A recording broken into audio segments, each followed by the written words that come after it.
Bonjour à toi et bienvenue sur l'émission En Amour. Moi c'est Nicolas, je suis l'auteur du blog graindecoeur.fr et je te souhaite la bienvenue sur le podcast. Nous sommes en novembre 2022, c'est l'épisode 80 que j'ai intitulé « Ce qui fait ou défait votre couple, les croyances ». C'est déjà assez fou, hein. On est déjà à 80 épisodes. Ça fait presque 2 ans, enfin pas tout à fait, hein, ça fait un an de 2 tiers de podcast, mais c'est beaucoup. Donc merci d'être là, merci d'écouter. Comme je dis parfois à la fin, ça grandit de semaine en semaine, il y a de plus en plus d'écoutes, chaque fois qu'il y a un podcast qui sort, journalièrement, donc voilà, c'est super, merci beaucoup, merci à toi d'être là, merci de partager le podcast, merci pour les interactions aussi autour des sujets qu'on parle, c'est important pour moi, le couple, et si tu es là, j'espère que c'est important pour toi, et on va parler des croyances, que c'est un sujet très intéressant. Je voulais aborder les croyances, et j'en parle régulièrement, parce que de mon expérience à moi, des gens que j'ai croisés, de mon passé à moi aussi avant de commencer à y réfléchir, c'est quelque chose auquel on réfléchit pas justement, nos croyances, on les a accumulées un peu au fil de notre vie, et on les remet pas nécessairement en question de manière frontale et de manière consciente. Voilà, on les a prises, on les a intégrées, elles sont venues entre guillemets dans notre vie un jour, puis on a décidé de les croire parce qu'une expérience de vie, parce que quelque chose qui s'est passé dans notre famille, parce que ci, parce que ça, et on n'en a jamais douté, on n'a jamais changé nos croyances. Donc j'aimerais qu'on doute un peu de nos croyances, qu'on amène de la conscience dessus et qu'on les regarde ensemble. Et il faut se rendre compte que, en quelque sorte, nos croyances, les croyances qu'on a dans la vie en général, au niveau du couple, c'est des lunettes qui sont colorées ou colorantes et modifiantes. Et c'est des lunettes auxquelles on va se servir pour voir le monde. C'est-à-dire que moi, quand je rentre dans une relation de couple, les choses que je vais faire, que je veux mettre en place, les conversations que j'ai envie d'avoir, etc. Il y a plein de choses que je vais faire dans cette relation de couple qui sont liées aux croyances que j'ai autour du couple. Pareil au travail, c'est pareil avec une amie, c'est pareil avec la famille, c'est pareil partout, mais dans le couple, il y a ça va vraiment teinter et modifier notre relation, notre manière d'être dans les relations de couple selon nos croyances. Et nos croyances, c'est ce qui permet, enfin c'est ces lunettes colorées et modifiantes qu'on utilise, c'est ce qu'on essaie qu'on utilise pour voir le monde et qu'on utilise pour voir la réalité, mais c'est notre interprétation de la réalité, justement avec notre filtre à nous, avec nos croyances à nous. C'est quelque chose que tu retrouves aussi dans la philosophie, notamment du yoga, mais ailleurs, où cette idée de... Voilà, on a tous un filtre auquel, à travers, on voit le monde, et nos croyances en sont une grosse partie. Les croyances, donc ça va vraiment impacter tout, ça va impacter ton couple, et ça va impacter tous les couples en général. Il n'y a pas de couple il y a personne qui est en couple et qui n'a pas de croyances qui impacte le couple. C'est pas possible. Ça impacte positivement, ça impacte négativement, c'est entre les deux. Parfois, c'est bien pour quelque chose et c'est pas bien pour quelque chose d'autre. Il y a un peu des nuances, mais voilà. Et il faut comprendre que pour moi, la manière dont je te l'amène, et c'est important que je pense que tu le vois ainsi, c'est que nous choisissons nos croyances. Je parle bien de choisir, car en fait, accepter les croyances automatiques de la vie qu'on a appris de notre enfance, à la télé, j'en sais rien, dans un livre, sur ce podcast, tu te dis, voilà, peut-être elle n'est pas automatique sur ce podcast, mais à un moment donné, tu as téléchargé des croyances dans ton cerveau, de manière plus ou moins automatique, et c'est un choix de les garder, en fait. C'est-à-dire que si tes croyances aujourd'hui, si ces croyances-là ne te servent pas, te font mal, te font souffrir, font du mal à ton couple, ne te permettent pas d'avoir le couple que tu veux, les garder, c'est un choix. C'est pas parce que tu as eu cette croyance pendant 20 ans qu'elle est juste, c'est pas parce que tu as eu cette croyance pendant 20 ans qu'il n'y a pas une autre à mettre à la place. Il n'y a pas moyen de la remplacer. Donc, on peut faire autrement, on peut changer nos croyances, ça nous permet de changer les lunettes au travers desquelles on voit le monde, ça permet une carte de lecture différente. C'est-à-dire que moi, si j'ai la croyance que, de toute façon, je vais être trompé, quoi qu'il en soit, je vais être trompé dans mes relations de couple. Les nanas, elles trompent toujours. Je vais être sur la défensive, je vais avoir peur, je vais vérifier, je vais être dans l'insécurité, etc. Alors que si j'ai la croyance inverse, que moi je suis dans des relations solides, etc., et qu'on se base sur la confiance, et que la tromperie, c'est peut-être que ça arrivera un jour, ça fait partie du jeu, entre guillemets, d'être en couple, la séparation, ça fait partie du jeu d'être en couple, de vivre une séparation, ces choses-là, mais c'est quand même très différent de partir du principe qu'il y a de la confiance dans les relations de couple, de partir du principe qu'il y a de la tromperie, notamment, voilà, pour mettre deux opposés. Et si tu crois qu'il y a de la confiance, moi je t'invite à aller vers là. Si tu crois qu'il y a de la tromperie, tu risques d'être sur la défensive, et ça veut pas dire qu'il faut pas te méfier, surtout si t'as un schéma de choisir des trompeurs ou des trompeuses, il y a du travail à faire sur pourquoi tu t'attires ces personnes-là, pourquoi tu les choisis en tant que partenaire, qu'est-ce que tu fais qui fait que t'es en couple avec eux ou avec elles, et que ça se reproduit, quoi. Parce qu'il y a des personnes à qui ça arrive plus, ces choses-là. Et ça arrive pas plus par magie, ça arrive plus parce qu'il y a du travail personnel. Donc tu as sûrement, toi, nous tous, on a accumulé des croyances autour du couple depuis l'enfance, en voyant les parents, en voyant les autres couples, en voyant les films, les amis, les séries, les télés, nos expériences de vie, nos propres erreurs, ce que nous ont dit nos chéris, etc., etc. Donc quand on arrive à l'âge adulte, moi j'ai 37 ans, voilà, j'ai un tas de croyances autour du couple, quoi. Depuis que je suis né, presque, j'observe le monde et je forme des croyances autour du couple, quoi. Autour de ce que c'est être à deux, du rôle de l'homme, du rôle de la femme, de l'interaction entre les deux, autour de la sexualité, autour des finances, enfin, dans toutes les dimensions du couple, à tous les niveaux, quoi. Et encore une fois, beaucoup, elles n'ont pas été choisies avec conscience. Donc on peut s'imaginer, qu'on a choisi avec conscience une croyance quand on a tiré une leçon de la vie. On a eu des expériences, on s'est dit, bah tiens, si je fais A, il se passe B, si je fais A, il se passe B, si je fais A, il se passe B, alors du coup, moi je vais opérer avec cette croyance-là. Ça me paraît bien, ça m'a protégé ou ça m'a servi dans ces relations-là. Peut-être que c'est, même si elle est consciente, même si c'est une leçon de vie, peut-être que c'est pas vraiment conscience, peut-être que c'était en réaction à une douleur, peut-être que c'était en réaction à de la peine, peut-être que c'était en réaction à du rejet, à de la tromperie, etc. Du coup que le niveau de conscience de cette croyance c'était peut-être pas au top. C'était pas une croyance pour avoir un couple sain, heureux, épanoui, etc. C'était une croyance pour pas que ce soit la merde. C'est pas tout à fait pareil. Donc c'est pas inutile, c'est même très bien d'évoluer, et au fil du temps, on peut apprendre à mettre à croire à des croyances, à vraiment à les intégrer, qui vont être un peu plus utiles, qui vont être un peu plus affinées, qui vont nous servir plus souvent, qui vont nous amener dans des relations qui sont plus saines. Et peut-être on va passer par des étapes de croyances moyennes, et c'est ok, ou pas terribles, ou qui marchent parfois, qui marchent pas dans d'autres situations, et puis on va se rendre compte que ça c'était bien ici, mais c'est pas bien là, alors qu'est-ce que je fais, c'est quoi l'alternative, etc., etc. Donc il y a beaucoup de travail à ce niveau-là, il peut y avoir beaucoup de chemin, donc ça peut être aussi intéressant d'aller apprendre des croyances de personnes qui ont un pas d'avance, 10 ans d'avance sur le couple, qui ont été formés, qui ont lu des livres qu'on n'a pas lus, qui sont allés dans des séminaires qu'on n'a pas été, qui ont écouté des psychologues, qui ont fait de la recherche là-dessus pendant des décennies, etc. C'est un peu ce que je vais te proposer ici. C'est moi, dans mes recherches, dans mes expériences de vie, c'est ce que j'ai trouvé qui marche bien, entre guillemets, qui est utile, qui sert au couple, et c'est pas moi qui les ai inventées, ces croyances, c'est pas non plus, je suppose que les personnes avec qui je les ai apprises n'ont pas nécessairement inventé, mais c'est des choses qui, globalement, peuvent servir beaucoup de couples. Et on va essayer de voir ça ensemble, mais ça sera un peu plus loin. On a des petites choses à faire avant, mais comprends, oui, qu'il y a des croyances qui vont desservir le couple. Il n'y a pas de fausses ou de vraies croyances. C'est pas nécessairement ça. Il y a plus des croyances qui vont servir ou desservir. Et il y a des croyances qui vont être plus ou moins universelles, parce qu'il y a quand même des choses qui peuvent être spécifiques à ton couple ou à ton type de couple. Les croyances d'un couple exclusif, c'est pas les mêmes que d'un couple polyamoureux, que d'un couple libertin, etc., etc.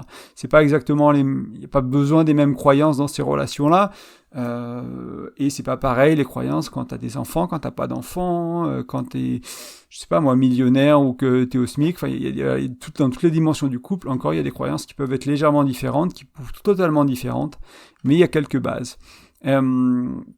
Et j'aimerais te demander, avant de approfondir un peu le sujet des croyances, de voir quelques croyances négatives ou des croyances limitantes, on va dire, et voir ensuite les croyances que je te propose aujourd'hui. C'est un peu la trame aujourd'hui, on va voir c'est quoi une croyance plus en détail, puis le reste.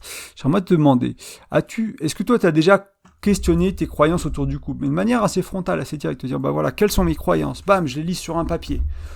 Peut-être je vais essayer d'en trouver au moins 20, parce que 5 c'est facile, 10 peut-être. 20 ça commence à être difficile. Et c'est quoi les croyances cachées ? C'est quoi que c'est tellement évident pour toi ? Tu sais même pas que c'est une croyance. Tu dis, c'est comme ça en fait. Moi je croyais que c'était comme ça. Les femmes c'est comme ça, les hommes c'est comme ça, le couple c'est comme ça, la sexualité c'est comme ça. Les trucs qui te paraissent tellement évidents que ça paraît stupide que ce soit une croyance. Mais non, ça si c'est une croyance. On va le voir ensemble. Ça aussi c'est une croyance. Donc est-ce que tu les as déjà questionnées ces croyances ? Et si oui, est-ce que tu l'as fait assez ? Parce que si t'as pas la relation que tu veux, tu l'as peut-être pas fait assez, tu l'as peut-être pas fait de la bonne manière, tu l'as peut-être pas trouvé les bonnes croyances. Remplacer ces croyances-là, il y a peut-être quelque chose qui est en cours, et pour moi c'est pas en cours, et un jour tu trouves les 7 croyances qui font la relation parfaite et t'as plus besoin jamais de les changer, non. Mais peut-être trouver quelque chose qui marche mieux, qui va servir plus ton couple, qui va plus être du côté service que desservir, etc. Et si tu l'as pas fait, après tout ce que je viens de te dire, qu'attends-tu en fait? Pourquoi n'as-tu pas commencé déjà tout de suite, là depuis 10 minutes qu'on est ensemble, pourquoi t'as pas commencé à réfléchir à tout ça? Je t'invite à le faire, et dans les deux cas, que tu aies déjà commencé à le faire, que tu ne l'aies jamais fait, ce podcast devrait t'aider. Alors, une croyance, c'est quoi? On va voir des choses peut-être qui vont te surprendre, mais certains vont dire qu'une croyance, que la science c'est une croyance, ou que l'argent c'est une croyance. Parce que quand la science elle change, les croyances autour de la science changent aussi. Il y avait de la science il y a 100 ans, il y a 200 ans, il y a 500 ans, avec des croyances aujourd'hui. Quand ils croyaient que la Terre est plate, nous ça nous fait rigoler quoi aujourd'hui. Mais c'est quoi que nous, quelles sont nos croyances à nous qu'on a aujourd'hui, qui dans 500 ans, ils vont se dire, ils croyaient que la Terre est plate. Enfin, pas que nous, on croyait, enfin, tu vois ce que je veux dire, un truc aussi gros, quoi. C'est-à-dire, quand il y aura 500 ans de plus de science, 100 ans de plus de science, quelles sont nos croyances à nous, qui seront complètement obsolètes? On a fait des trucs au nom de la science dans les années 60, avec des lobotomies, des trucs, mais complètement fous, quoi.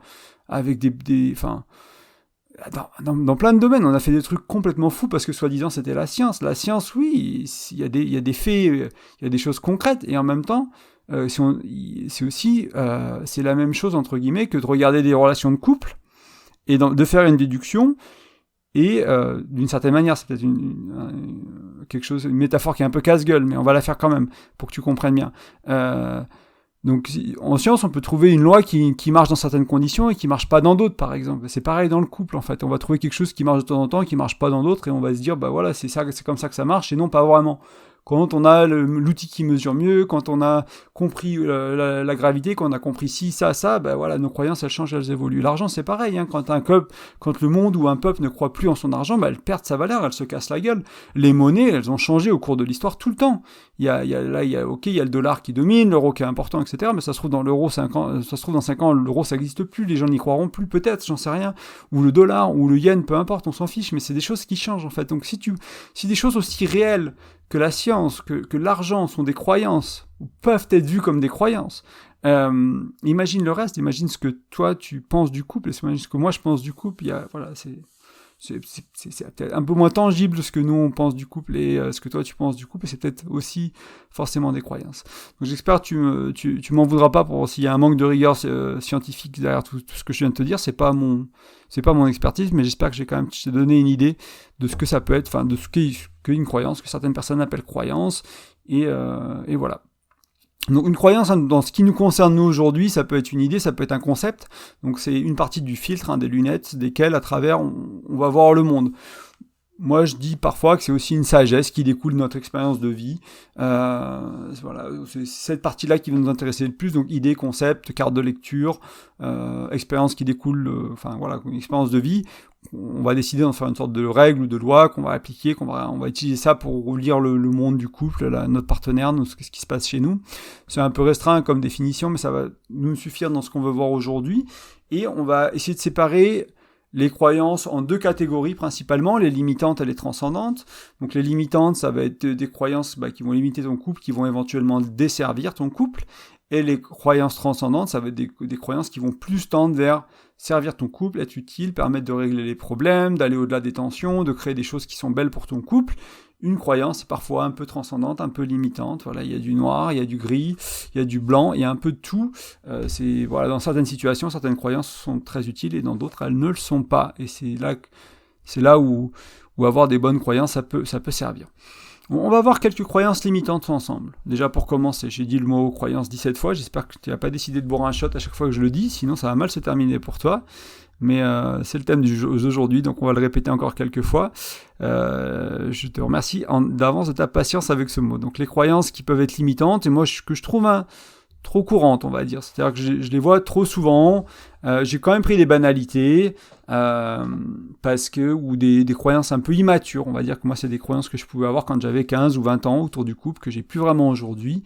Mais c'est des choses que j'ai vues même dans des couples beaucoup plus vieux, des personnes qui ont 10 ans ou 15 ans de plus que moi. C'est des choses qui vivaient dans leur relation régulièrement. Et voilà, ces dernières années, donc c'est pas si vieux que ça, quoi. Une des croyances qui serait inutile de dire je t'aime, il ou elle le sait bien. Donc il n'y a pas besoin de dire je t'aime, l'autre le sait. Les hommes ne savent pas écouter. L'homme ou la femme faite pour moi n'est pas encore né. Ça, tu l'as sûrement entendu, ça, quelqu'un qui dit celui ou celle qui est fait pour moi n'est pas encore né. Ben, bonne chance pour trouver quelqu'un avec qui créer ta vie si c'est ta croyance. Ça va être compliqué quand même. Au bout d'un moment, c'est normal de moins aimer ou de faire l'amour plus rarement. C'est quelque chose d'assez courant, ça, de se dire au fil du temps, on aime moins. Puis on fait moins l'amour. Bon, ben, si c'est ce que tu crois, si c'est ce que tu as vécu, tu vas le refaire et le revivre ailleurs. Peut-être qu'il y a des couples qui s'aiment très fort après très longtemps et qui font l'amour très souvent. Peut-être que ça existe. Moi, si ces couples-là, ils existent, et je sais qu'ils existent, c'est ces couples-là qui m'intéressent, en fait. C'est pas ceux qui n'y arrivent pas. Donc, c'est ça l'importance des croyances. Hein. On ne peut pas aimer sans souffrir. Super aussi comme croyance. Hein. Si on aime, on souffre. Waouh, c'est compliqué, quoi, d'avoir cette croyance comme croyance principale. Ça va être compliqué de s'investir dans une relation, de s'engager, d'aimer davantage, de cultiver la profondeur et la connaissance de l'autre et vraiment de se lier dans une relation de couple si on pense qu'aimer c'est souffrir. Après, si on accepte que la vie est souffrance, comme les bouddhistes, c'est peut-être différent, hein, et peut-être, mais bon, à voir selon le contexte. Si elle m'aimait vraiment ou si elle m'aimait vraiment, elle le ferait. On doit jouir en même temps, par exemple. Voilà, quelques croyances qui sont potentiellement limitantes, le jouer en même temps. Moi, j'y ai cru pendant mes premières années, mes premières relations de couple. J'imagine qu'il y a des gens qui ont mon âge qui le vivent toujours. Et oui, c'est super quand ça arrive. Et oui, c'est super d'avoir éventuellement le savoir-faire entre guillemets pour que ça arrive.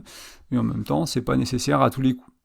Avec ces quelques exemples, j'espère que tu arrives à imaginer, est-ce que tu arrives à voir des croyances qui sont limitantes pour ton couple, même si c'est pas celles que je t'ai données, peut-être qu'il y en a d'autres qui vont devenir, qui te sont venues. N'hésite pas à venir les partager en commentaire hein, de ce qui était limitant pour toi. N'hésite pas à venir tout simplement sur graindecoeur.fr, sur le podcast 80, et partager un peu ça avec la communauté, dire moi c'était ça ma croyance limitante, hein, sachant que ce que toi tu vas identifier comme croyance limitante, ça va peut-être permettre à d'autres personnes de gagner de la conscience dessus, et vraiment du coup d'essayer de trouver quelque chose qui est mieux, quoi, tout simplement, qui va servir le couple, desservir le couple, plus souvent du moins, au moins ça. Si déjà on commence à changer nos croyances pour quelque chose qui sert un peu plus le couple, un peu plus souvent, c'est déjà un bon début. Puis peut-être qu'on trouvera des croyances un peu plus intéressantes dans des séminaires, dans des bouquins, en thérapie, avec du coaching, dans un accompagnement qu'on peut faire ensemble, etc., avec nos expériences de vie aussi, bien sûr. Donc j'aimerais te proposer quelques croyances, 3, qui peuvent tout changer. Moi, c'est sans prétention, hein, encore une fois, c'est pas les miennes, mais c'est vraiment pour moi des choses qui sont fondamentales, des croyances qui sont fondamentales et qui peuvent vraiment changer ta manière de voir le couple, de faire le couple, de vivre le couple. Et tu peux les étendre à tes enfants, à tes parents, à tes collègues. Tu peux les étendre à toutes tes relations. En plus, hein, c'est cadeau. Moi, je te parle du couple d'habitude, mais là, celles-là, elles sont universelles. C'est pour la vie, quoi. Elles sont presque applicables. Pour moi, elles sont applicables hors dehors du couple, en dehors des relations humaines aussi, pour quasiment les 3. À voir où t'en es, mais voilà. Donc l'idée, hein, c'est encore une fois de transformer des croyances qui sont limitantes en croyances transcendantes. Et c'est quelque chose qu'on doit faire toute notre vie. Hein. Et le couple, c'est pas une exception, mais c'est vraiment quelque chose qu'on doit faire toute notre vie. Toute notre vie, on doit transcender tout ça. On doit lâcher tout ce qu'on pensait qui était emprisonnant, limitant, contraignant, et puis arriver à se libérer, vraiment de ces croyances-là, de ce poids-là qu'on avait sur les épaules, et c'est vraiment essentiel, et il faut faire ça au niveau du couple aussi, hein. Il y a beaucoup de gens qui le font dans le développement personnel à plein de niveaux. Moi je connais des gens, ils travaillent sur eux à plein de niveaux, ils n'ont pas touché au couple encore. Alors c'est super de toucher au business, de toucher à soi, etc., mais le couple c'est aussi, moi j'aime bien être en couple, je sais pas toi, si t'es là j'imagine que t'aimes bien être en couple, donc toucher aussi à nos croyances de couple, à ce qui se passe dans le couple, c'est aussi essentiel et très important.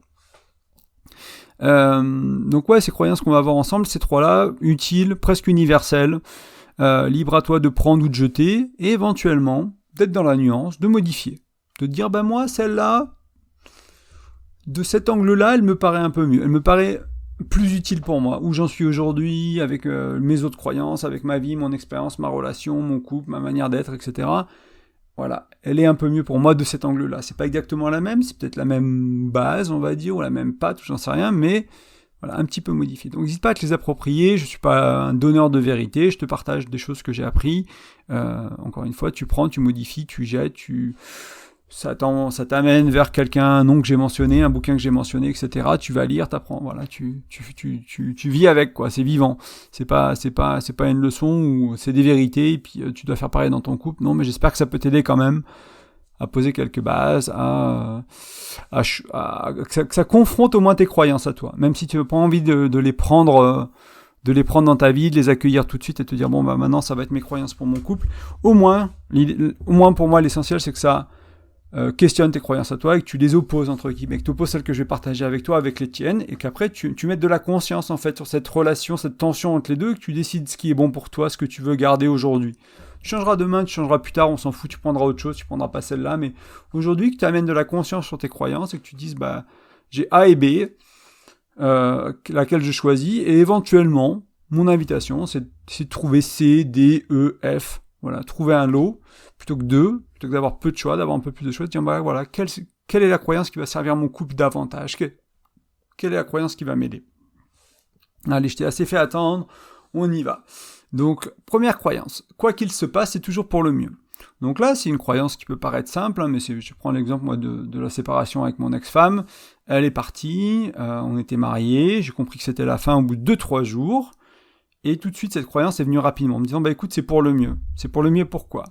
Après, c'est là où c'est compliqué, c'est pour le mieux pour elle, elle va se retrouver quelqu'un qui lui correspond mieux, c'est mieux pour moi, je vais me retrouver quelqu'un qui me correspond mieux, on n'a pas créé ce qu'on voulait créer ensemble, on a créé plein de belles choses et plein de choses super, mais exactement la vie qu'on voulait, on n'a pas réussi, du moins dans le temps qu'on est resté, elle a décidé de mettre fin à la relation, ok, voilà. Donc, mais par contre, rapidement, dans cette séparation qui peut être très douloureuse, moi j'avais cette croyance qui est là, ok, c'est pour le mieux. Il y a des cadeaux dans cette séparation, dans cette douleur, dans cette perte, dans tout ça. Il y a des cadeaux, il y a des trésors en fait qui vont arriver dans les rencontres qui vont suivre. Peut-être à l'époque, je me disais peut-être qu'on se reverra et puis on fera une autre relation. Peut-être qu'on a besoin d'un break ou j'en sais rien, on verra. Mais c'est pour le mieux.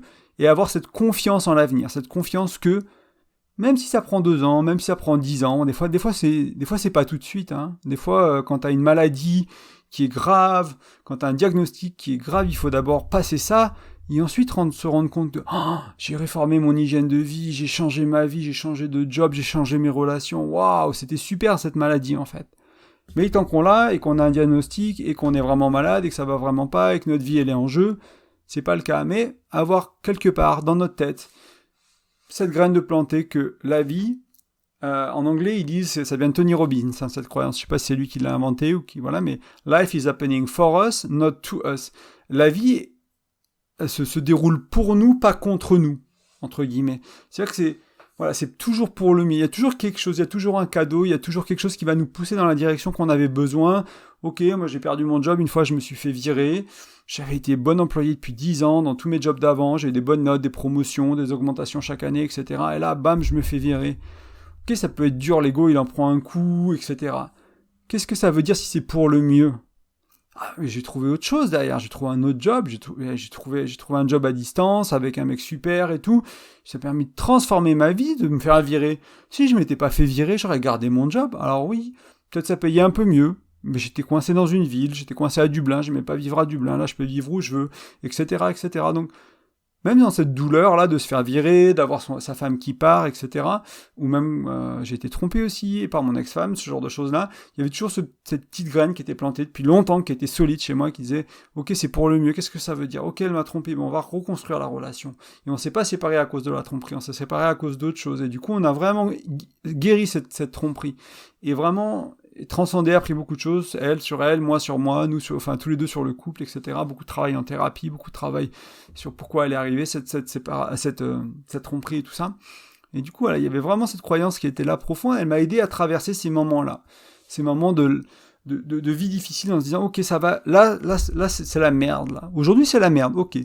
Mais si c'est pour le mieux, qu'est-ce que ça veut dire ? Et commencer à entrevoir la possibilité que c'est pour le mieux. Donc voilà, première croyance. La deuxième, essentiel en relation. Dans toutes les relations humaines, essentiel, en couple aussi essentiel, les intentions sont toujours pures. Pareil, Tony Robbins. C'est vraiment pour moi, ces deux choses-là, quand j'ai entendu parler de ça en séminaire, j'étais là, waouh, ça va. C'est des choses que j'avais déjà compris, c'est des choses que j'avais déjà entendues, mais elles n'étaient pas aussi claires, elles n'étaient pas aussi sharp, elles n'étaient pas aussi vraiment limpides, quoi. C'est vraiment des lunettes, tu mets ça, paf, tu vois exactement les choses d'une manière qui va vraiment t'aider. Qu'est-ce que ça veut dire, les intentions sont pures? Ça veut dire que je ne vais jamais juger la personne. Je ne vais jamais juger le caractère de la personne. C'est-à-dire que mon ex, quand elle m'a trompé, je l'ai pas traité de nom d'oiseau devant elle, devant mes amis. Je ne l'ai jamais jugé la personne qu'elle est, son intégrité, etc. Son intention était pure.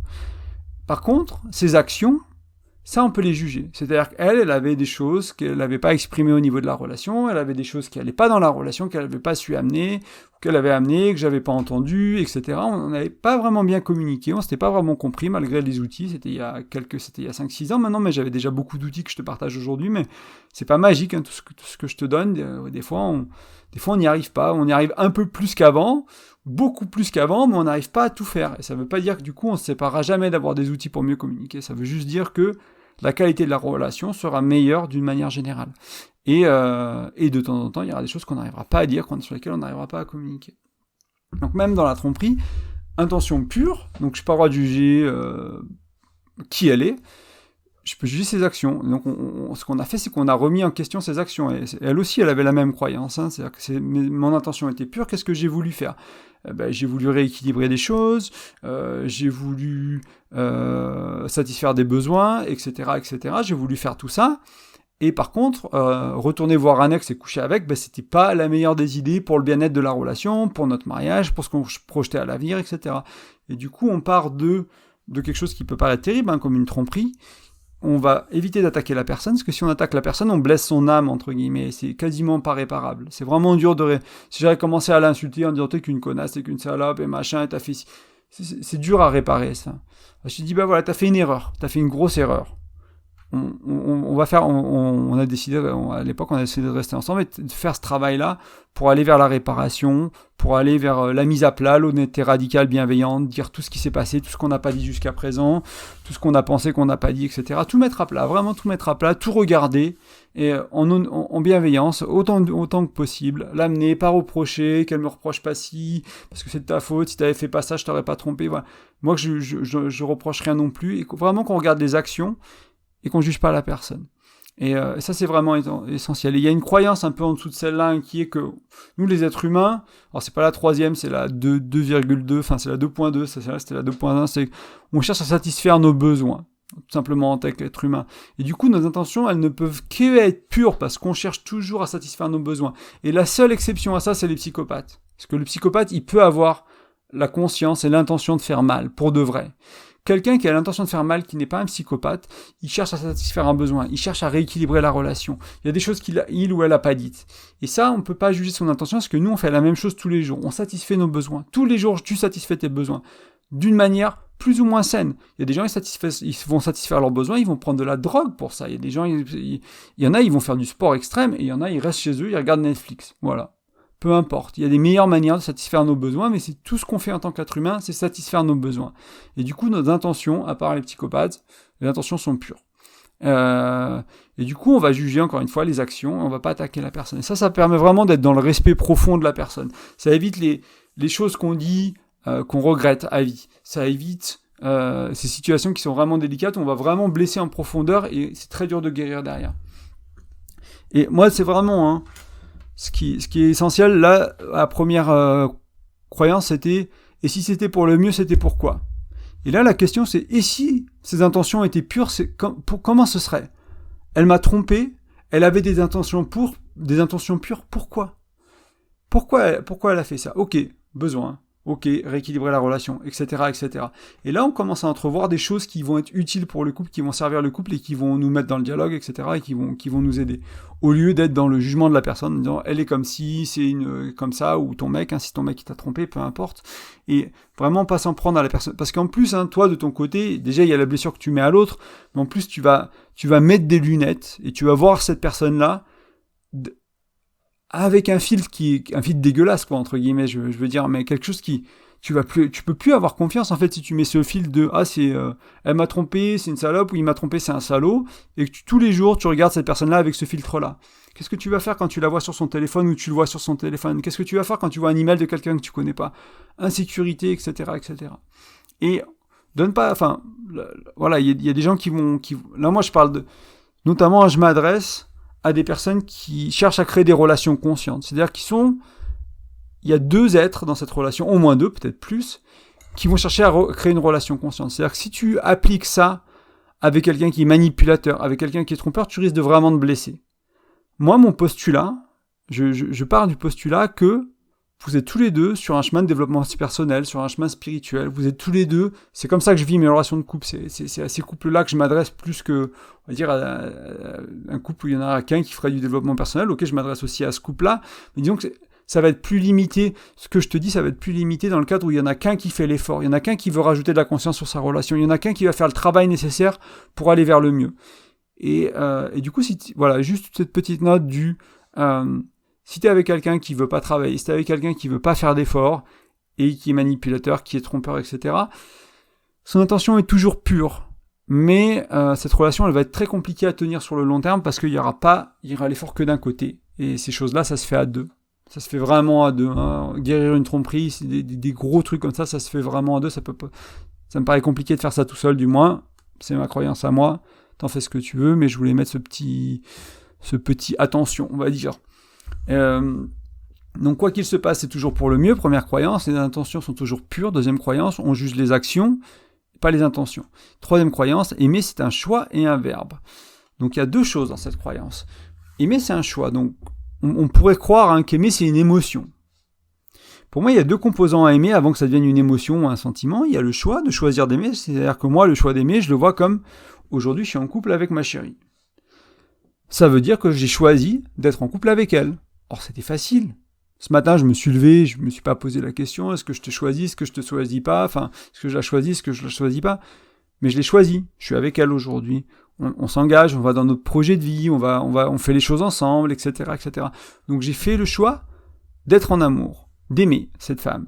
Et ça, c'est un choix. C'est important de le comprendre. Parce que du moment où j'arrête de faire ce choix d'aimer, peut-être qu'à un moment, tu doutes dans une relation, etc. Et puis, séparation, t'arrêtes de faire, tu te dis, voilà, j'arrête de t'aimer, entre guillemets, j'arrête de faire ce choix. Alors, le sentiment, il peut être là et on va voir justement pourquoi. Mais moi, mon choix, il a changé. C'est-à-dire que j'avais décidé d'être en couple avec toi. Aujourd'hui, je décide de plus l'être. Voilà, c'est possible. Donc, au-delà du côté émotionnel, aimer, c'est avant tout un choix. Donc, il y a ce choix-là. Et c'est un choix qui peut être tout à fait conscient. Dire, écoute, là, c'est la merde dans la relation. Mais je te choisis. C'est toi que je choisis. Donc on va aller voir le psychologue. On va aller voir, on va faire le travail, on va avoir les conversations qu'on doit avoir. On va mettre les choses à plat qu'on doit mettre à plat parce que je te choisis. Parce que toi tu me choisis. On se choisit tous les deux. C'est pas juste moi je te choisis, c'est toi tu me choisis, moi je te choisis. On choisit la relation à 2, on choisit le couple. Qu'est-ce qu'il va falloir qu'on fasse pour régler ce problème-là, pour entre guillemets assumer un peu nos conneries ou les choses qu'on a été maladroits, on savait pas mieux faire, etc. Donc ça, c'est un choix. C'est important de comprendre. Parce que souvent, dans les relations, aujourd'hui, on se choisit de moins en moins. Quand ça va pas, on arrête de choisir, on va voir ailleurs, on fait autre chose, etc. Et vraiment, ça fragilise la relation, en fait, de vivre le couple comme ça, quoi. Parce que, alors si on veut pas créer quelque chose, c'est ok. Si on veut flirter, butiner à droite, à gauche, avoir des expériences, etc. Ok, très bien. Si tu veux vraiment créer un couple, il faut un choix ferme et moi j'aime bien cette idée, c'est pas le sujet d'aujourd'hui, mais d'avoir une sorte d'engagement. Alors c'est pas nécessairement un mariage, ça peut être un mariage fictif entre toi et elle, ou toi et lui. Nous je sais qu'on a un bracelet, par exemple avec ma chérie, on a un bracelet qu'on s'est fait rapidement dans la relation. On a le même. Moi j'ai 2 perles de plus parce que j'ai un poignet plus gros, et ce bracelet, il signifie le yin et le yang, le masculin, le féminin, le noir, le blanc, etc. On a fait ce bracelet, on s'est dit, voilà, c'est notre bracelet d'engagement de début de relation, quand on était un jeune couple, on s'est dit, on porte pas un anneau, on n'est pas marié sur le papier, on n'est pas pacsé, mais symboliquement, on s'est dit, écoute, t'es importante pour moi, t'es une femme qui est importante pour moi, je te choisis. Elle m'a dit, t'es un homme qui est important pour moi, je te choisis. Et on va essayer de faire les choses bien tous les deux, on va faire de notre mieux pour faire les choses bien tous les deux. Ça, c'est important de faire ce choix-là, parce que quand on fait le choix d'aimer, et qu'ensuite qu'on va vers la deuxième partie de cette croyance qui aimer est un verbe, donc aimer c'est un verbe d'action, quand tu commences une relation, tu tombes amoureux ou amoureuse, peut-être qu'il y a du feeling, peut-être qu'il y a un peu de choses que tu comprends pas, il y a de l'inconscient, etc. Mais notamment, il y a beaucoup d'actions que tu fais qui vont faire que tu tombes amoureuse ou amoureux. On se pose des questions, il y a de la curiosité, il y a ces rencontres après ce manque parce que tu t'es pas vu depuis 3 jours, etc. Il y a toutes ces choses-là qui font que tu tombes amoureux. Il y a même des scientifiques, je sais plus c'est combien de questions, mais si tu passes un entretien de 2 ou 3 heures, tu te poses je sais plus combien de questions, Et alors j'ai oublié les détails de l'étude, mais en gros, il y a la majorité des gens, après ça, ils ont le sentiment de tomber amoureux de la personne en face. Et là, j'avais fait une formation avec By Steve, un mec en développement personnel en France, et il avait proposé ce petit questionnaire à un groupe, et puis voilà, c'était marrant de voir les retours de la communauté sur le groupe Facebook de la formation, où il y a plein de gens qui ont le sentiment, en effet, de tomber amoureux, quoi. Et il faisait ça, tu faisais en participant de la formation, un peu à l'arrache, mais juste pour tester ça, quoi, pour expérimenter ce sentiment de tomber amoureux. Tu l'as sûrement déjà vu, tu vas en stage, tu vas en immersion quelque part pour un week-end, pour une semaine, un stage, un truc, un séminaire, et paf, tu rencontres quelqu'un, et tu découvres quelqu'un rapidement, il y a de la curiosité, il y a tout ça qui fait que tu tombes amoureux. Et donc ça, c'est des choses qu'on peut reproduire assez facilement. Et pour moi, ça passe notamment par la curiosité, mais ça passe par l'intention aussi, faire des actions tous les jours. Donc si je choisis d'aimer, si en plus aimer c'est un verbe, mais c'est pas juste un verbe, c'est un verbe d'action aimer. C'est-à-dire que je vais faire des actions. Moi, la première chose que je dis, que je fais aussi dans ma vie, c'est quand je me sens moins amoureux, quand je sens que l'amour, il y a autre chose, quoi. Il y a peut-être une vie, je suis peut-être un peu plus triste, ou je suis dans une autre énergie, ou je suis distrait, je suis ailleurs. Eh ben, je fais des choses pour ma chérie. Et maintenant que je suis entraîné, ça fait des années que je fais ça. Maintenant, il suffit que je fasse 2-3 petits trucs dans la maison. Je vais faire un peu de ménage, je vais faire à manger. Je fais 2-3 petites choses et paf, je me sens amoureux à nouveau. Pas les émotions, le sentiment d'amour, il revient tout de suite. Donc, comme j'ai fait le choix et que je comprends qu'aimer c'est aussi des actions, c'est pas juste un sentiment qui est là pendant 6 mois, 1 an, 2 ans en début de relation et ça part. Non, ça se cultive l'amour. Aimer, ça se cultive.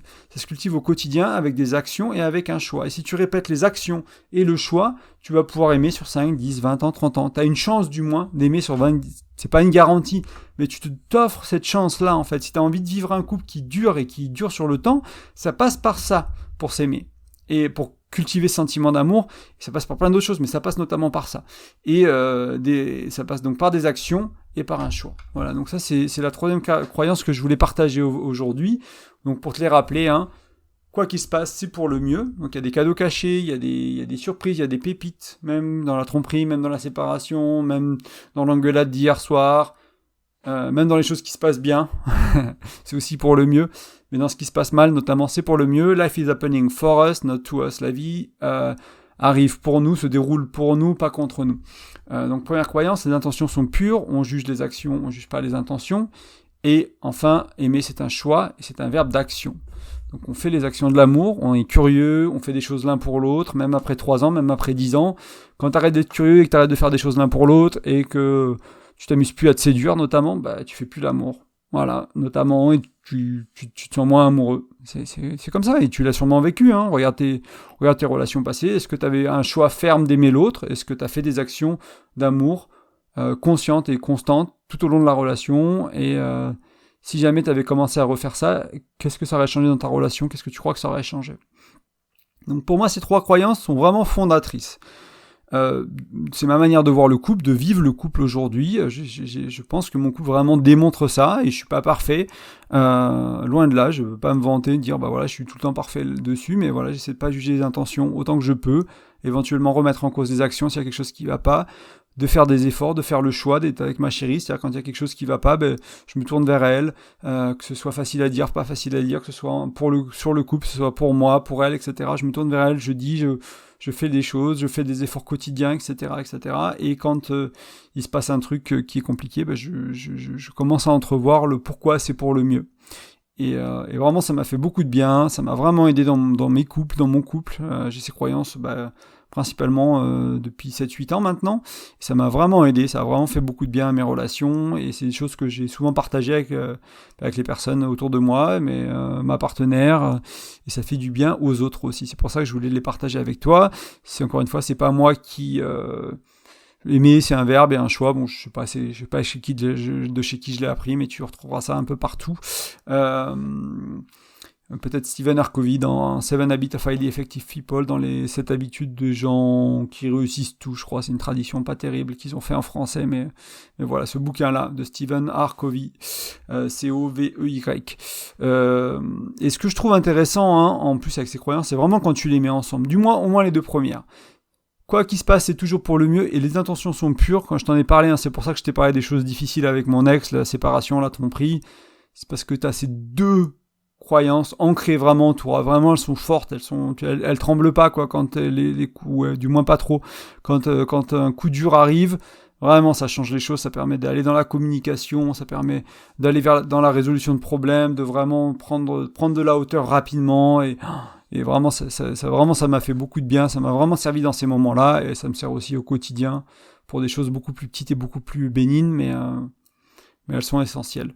Et voilà, donc c'est pour ça que je te partage les 3, hein, c'est que je trouve que j'aurais pu en mettre 10, mais ça aurait un peu dilué l'essence, en fait. Là, j'essaie vraiment de te donner quelque chose de concentré, de puissant, qui vraiment, pour moi, si t'es bon avec ces 3 croyances-là, si vraiment adapte-les à ta sauce, encore une fois. Pense pas que c'est la vérité, que je te dis la vérité, c'est des choses qui peuvent servir ton couple, peut-être, éventuellement. Il y a un monde dans lequel c'est possible, peut-être que c'est un monde dans lequel t'as pas envie de vivre, et c'est ok aussi. Mais si tu es un monde dans lequel tu as envie de vivre, essaye, je t'invite à réfléchir un peu, à les confronter à tes croyances à toi, et voir si celles-là sont mieux, et éventuellement à continuer de chercher d'autres croyances qui sont mieux pour toi. Si tu as besoin d'aide à implémenter ces croyances-là dans ta vie, moi je propose un accompagnement, et tu vas sur graindecoeur.fr, tu peux regarder l'onglet accompagnement, et tu auras toutes les informations dessus, et après tu me contactes, tu remplis le formulaire tout simplement, et voilà, et puis on prend contact, on voit si travailler ensemble fait du sens, et moi je peux t'aider à vraiment que ce soit pas uniquement des croyances mentales où tu te dis oui moi je crois ça et puis que ta vie ne le démontre pas, mais vraiment quand il se passe quelque chose, un coup dur, quelque chose dans ta vie, que tu retournes à ça de manière régulière, que ce soit un peu tes bases, quoi, pour faire ta relation et pour gérer les choses compliquées dans ta relation, ou cultiver des belles choses dans ta relation, notamment avec la 3e croyance. Aimer, c'est un choix et un verbe d'action. Ça aussi, je peux t'accompagner là-dessus, et c'est pas facile pour beaucoup de gens. Il y a beaucoup de gens qui ont vraiment du mal avec ça. Moi, ça m'a pris... Je pense que je peux encore beaucoup m'améliorer, mais ça m'a pris du temps à vraiment choisir tous les jours et faire des actions d'amour tous les jours, ou quasiment, et souvent plusieurs fois par jour, et retomber en amour rapidement quand j'ai le sentiment que c'est pas vraiment là. Comme toujours, tu peux laisser une note, des étoiles sur la plateforme de podcast que tu utilises, iTunes, Spotify. Ça me permet de gagner en visibilité, tout simplement. Hein. Plus le podcast a de notes, plus le podcast a d'étoiles, plus de podcast a de commentaires, plus il est écouté, plus si tu tapes podcast couple, plus il ressortira. Donc n'hésite pas à le faire, ça m'aide, et à le partager aussi à des proches, aux gens autour de toi. Si jamais tu penses que ce podcast sur les croyances aidera quelqu'un dans ton entourage, n'hésite pas à le partager. Et enfin, je t'offre un e-book sur graindecoeur.fr. Toujours, il suffit de rentrer ton prénom et ton email dans un des formulaires, et tu recevras un email pour télécharger l'e-book. Et il parle de communication, il te donne 5 outils pour mieux communiquer, et ça va très bien avec ce qu'on a partagé aujourd'hui, parce que si tu as besoin de ces croyances-là, parfois ça implique d'avoir besoin de communiquer derrière pour le couple. Je te remercie énormément de ton écoute, et je te dis à très bientôt. Salut!